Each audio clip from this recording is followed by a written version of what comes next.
Нека през тази година наистина, така както пяхме, така да бъде и живота ни, да живееме за Него и за Неговата слава и всичко, което сме и правиме, да издига нашия Господ и Спасител. Защото истината е, че ние сме това, което сме и имаме това, което имаме поради Него. Не е поради нас, но е поради Него.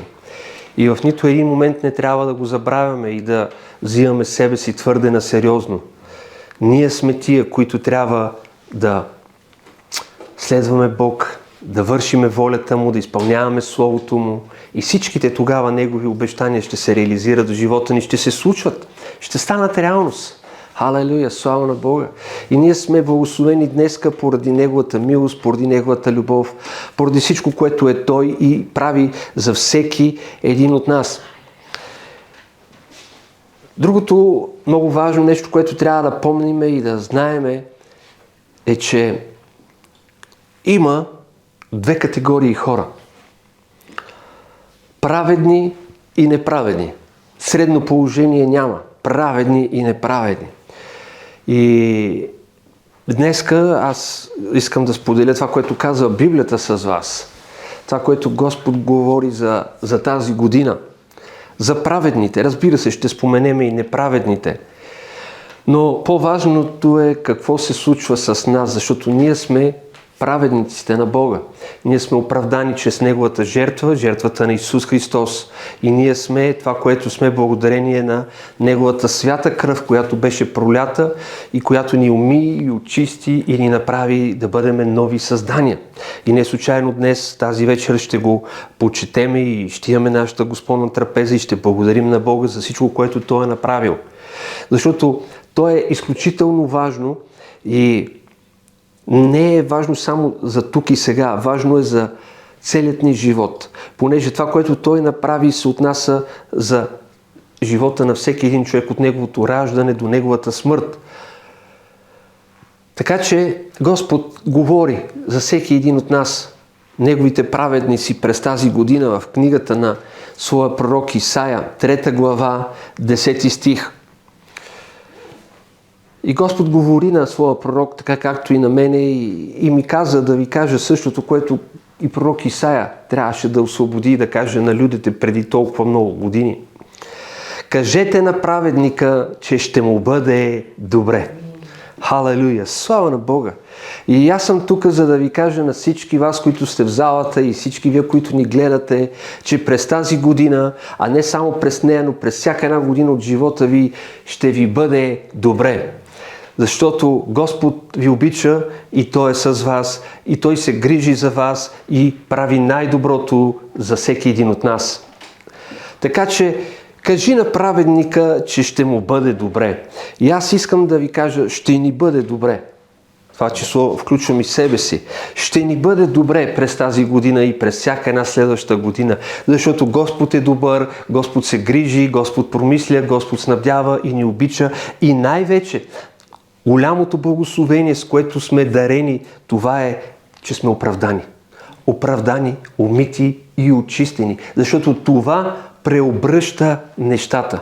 Това преобръща нещата. Това, както се казва в света, преобръща играта. Това е много, много важен момент. Защото ние не бяхме праведни преди това. Ние не бяхме умити, ние не бяхме очистени, ние бяхме грешници, както всички останали хора. Но в момента, в който приехме Исус Христос за свой Господ и Спасител, кръвта на Сина Му дойде върху нас и ни уми от главата до петите, заличи всяко наше беззаконие, освободи ни от проклетията на закона, освободи ни от всяко иго, от всяко бремен, освободи ни от всяка връзка, от всяко робство и ни направи да бъдем свободни. И ние днеска сме праведни благодарение на това, което Божият Син направи. Така че тези благословения, виждате ли, благословенията от Божието Слово, те не са за всеки, те са за праведните. И затова е важно условие човек да приеме Исус Христос и всичко това, което Той направи, за да може оттам нататък да приеме и Божиите благословения, които са изработени. Защото днеска всички хора в този свят знаят за Бог. Много хора говорят за Бог, но не живеят с Бог, не познават Бог, не са го приели, не са го изповядали с устата си. И това, че знаят и че говорят за Него, нищо не ги ползва. Те са същите. Те са абсолютно същите. Те не са променени, те не са различни, те не са ново създание. И точно поради тази причина се случват бедствия, случват се злини в живота им и всякакви други лоши неща. И това е поради това, че те са далеч от Бога. Нямат връзка с Него. Защо? Защото няма покаяние. Там, където има грях, там няма общение с Бога. И там, където има покаяние, там има общение с Бога. Затова хората, които не са се покаяли, те не са очистени, те не са умити и съответно те не могат да притежават изработените от Бога неща. Но слава на Бога за това, че ние сме минали през този етап. И това е добро нещо. И слава на Бога, че всички сме минали този етап преди години и все още продължаваме. Продължаваме да бъдем с Бога и продължаваме да Му се доверяваме и да го търсиме също така, защото въпреки това, че го знаем и познаваме и веднъж сме били умити и очистени, отново грешиме. И отново имаме нужда от Неговата прошка, от Неговата милост, от Неговата любов. Затова Той казва: милостта ми и любовта ми ще ви следват всеки ден. Всяка сутрин и всяка вечер ще бъдат нови за вас. Но те са за тия, които търсят Бога. И ние осъзнаваме това, ние разбираме този процес и затова търсиме Бог. И затова и днеска сме дошли тук, защото знаеме, че ние се нуждаеме от Него. Защото всички ние грешиме, всички ние бъркаме, нито един от нас не е идеален, перфектен, съвършен. Всички ние грешиме, но знаеме, че Исус Христос е изхода от греха. Знаеме, че Той ни е помощта, за да се избавиме от проклетията на греха. И слава на Бога за това, че ние знаеме кой е пътя, знаеме кой е истината и кой е живота. И не вървиме в своите си пътища, но вървиме в Неговия път. Не вършиме своята воля, но вършиме Неговата воля. Не живееме, както казахме, за себе си, но живееме за Него. И когато всичкото това нещо е реално, тогава Неговата сила действа и тази свята кръв ни прави нови създания, умити и очистени, съвършени. И тогава имаме основанието да се надяваме, че ще получиме всяко едно небесно благословение. Всяко едно нещо, което е записано от Бога, че е за нас, ние имаме основание да се надяваме, да вярваме, че ще го получиме. Амен? Затова пророк Исаия се обръща към хората, защото преди това се беше случили най-различни неща. И имаше много зло в този свят. И някои от нещата Господ ги беше допуснал да се случат. Защо? Понеже хората се беха отделили от Него. И днес се казва, че вън от Бога няма добро. И не само това, но и едно друго слово, което е много силно. Трябва да си го припомним отново, че тези, които са познали Бог и поради една или друга причина някога, независимо поради каква е тази причина, са се отделили от Него, тяхното наказание ще бъде 2 пъти по-голямо, отколкото на тези, които никога не са познавали Бог. Вижте ли колко е сериозно и колко отговорно? И ние трябва да знаем, че това не е игра. Това не е забавление, това не е някакво хоби, което можем да практикуваме. Говоря за християнството, за нашия начин на живот с Бог. Не е нещо, което днеска може да правим, утре може да си позволим да не го правим. След това, когато пак пожелаем, ще си го направим и така. Това е един постоянен процес. И 2 пъти е по-голямо наказанието на тези, които са се отделили от Бога, а преди това са го опитали, познали са го и знаят какъв е и колко добър е и какво прави. Затова, ако някой от тези от вас, които ни гледате, сте се отделили от Бога поради една или друга причина, искам да ви кажа, днес е деня. Библията казва, днес е деня, който Господ сътвори. И не дей да го отлагаш за утре или за други ден, но днес още се върни при Бог. Защото ти се нуждаеш от Него всеки ден и всеки час. Господ е отворил сърцето си, отворил ръцете си за тебе и казва, ела. Ела ти, който си отруден, ела ти, който си обременен и минаваш през тези трудни моменти на своя живот. Ела при мене, за да те успокоя. Защото аз дадох синът си и го пожертвах точно заради теб. Така че ела при мен и бъди умит, и бъди очистен. Ела при мен и бъди възстановен. И моите благословения ще дойдат в живота ти. И благост и милост ще те следват навсякъде и във всичко. Ела при мен. Защото тук се казва, че на праведника ще му бъде добре. На теб и на мен, всички ние, които познаваме Бог и живееме с Него и сме оправдани от Него, умити от Него, се казва, че ще ни бъде добре. И също така се казва, че всеки един такъв, става въпрос за праведния, ще яде от плода на делата си. Вие знаете колко хора в света работят и така както работят и взимат своето възнаграждение, то изчезва. Просто плащат някакви сметки, покриват някакви нужди и когато се обърнат, те отново нямат. И така седмица, месец, година след година живота им минава в лутане, в търсене на нещо по-добро и различно, а то се не се случва и не се случва. И няма да се случи, докато продължават да живеят по същия начин. Така че ако някой продължава да живее така както е живял до сега, нищо ново и нищо различно няма да се случи. Време е за промяна. Време е да направиш нещо ново. И това е да се обърнеш към Бог и да извикаш към Него. Протегни ръката си и Той ще я приеме. Протегни ръката си и Той ще те избави. И ще те направи да бъдеш благословен. Навсякъде и във всичко. И не просто да имаш само колкото да платиш задълженията си, но ще се храниш тук и ще ядеш, казва, плодовете на делата си. Халелуя! Ще се радваш. На друго място се казва в Библията, че няма по-добро от това. Познах, казва, мисля, че в Еклесиаст беше, познах, че няма по-добро за нас, за човека, за вярващия, освен това да яде и да пие и да се радва на всичкия си труд, казва.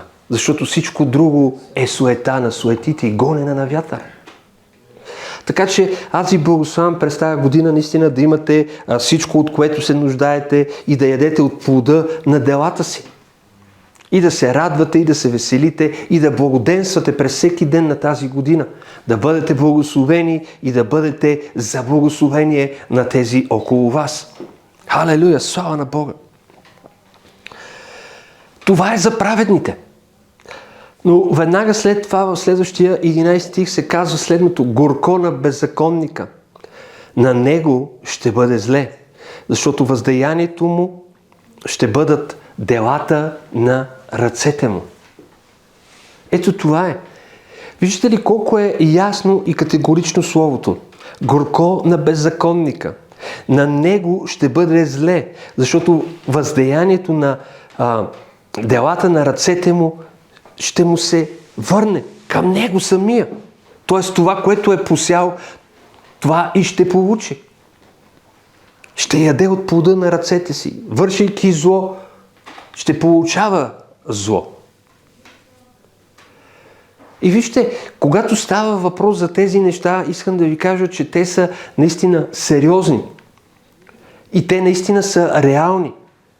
И се случват. Тези неща, за които Библията говори, са реални и се случват. На праведника ще бъде добре, а на беззаконника ще бъде зле. Нека да ви дам един пример. На работата един от колегите много говореше. Обиждаше колегите, използваше нецензурни изрази, фрази и така нататък. И на фирмата това въобще не я интересува. Въобще не взима отношение. Но не така стоят нещата с Бог. Бог гледа, може по някой път да забави, но никога не забравя. Никога не забравя. И искаха, приготвяха се да си правят експерименти с мене и всякакви други подобни неща. И Господ, разбира се, ги разкри и аз ги изобличих. Но нещата не свършват до там. Онзи ден не идва и казва, вика, нещо трябва да направим, вика, внучето ми, вика, втори живот да живееш. Що бе, какво стана? Вика, от високата температура, от грипа, си е глътнало езика. Направо, вика, втори живот живее. Вика, вика, нещо трябва да направим. Какво сега трябва да направим? Значи, сега нещата се промениха. Защо? Разбираш ли, осъзнаваш ли откъде идват всичките тия неща? Причината, че си ти и това, което правиш. Защото Бог се каза, че не е за подигравка. Нито пък тия, които вярват или пък му служат. Така че нещата много бързо се случват. И Бог предизвиква тези хора на размисъл. И аз съм сигурен, че през тази година много хора ще бъдат предизвикани да размишляват. Както се казва на друго място в Библията, помислете за постъпките си, помислете за делата си. Така всеки един човек трябва да помисли за постъпките и за делата си. Защото пак казвам, Господ може да забави, но не забравя. Не защото е лош, но защото е принципен. И защото има слово, което е ясно и категорично. На праведника ще му бъде добре, но горко се казва тук на беззаконника. Не просто, остави го, както идея той там. Казва се, горко, ще му бъде тежко, ще му бъде трудно. Ще яде от плода на ръцете си, от делата, които е вършил. Виждаме, че Бог не си играе. Бог е много категоричен в своята позиция и държи на своето слово и го изпълнява. Така че, приятели, помнете, Бог никога не е за подигравка, нито пък неговите служители. Отнасяйте се сериозно, отнасяйте се отговорно, защото Словото се случва. Словото е живо, то е деятелно. И то прави нещата да се случват.